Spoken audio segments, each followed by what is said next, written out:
Many ionic compounds do not just exist in a laboratory or in your chemistry homework. Sodium chloride is regular table salt.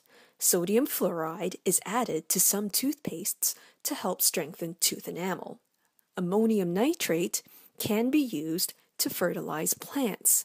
Although their real-life applications are very different, they share a few key properties.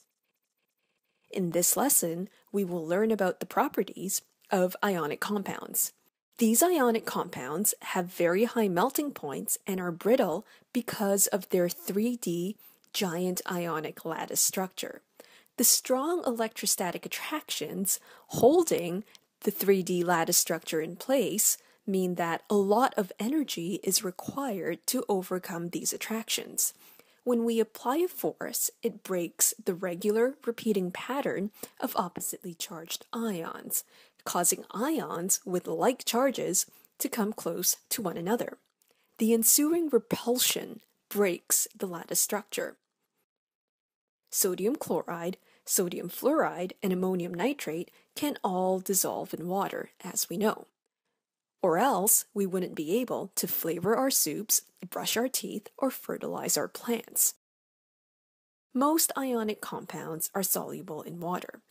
In water, an ionic compound can dissociate into its ions. So when we dissolve sodium chloride, it will dissociate into sodium and chloride ions. These ions become stabilized in water due to the polar nature of water.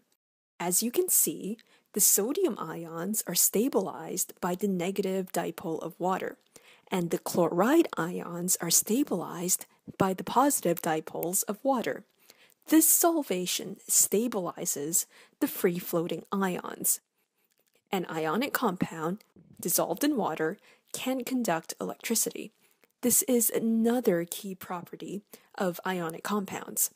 This is made possible due to the presence of free-floating ions. We can dissolve copper 2 sulfate in water in a beaker.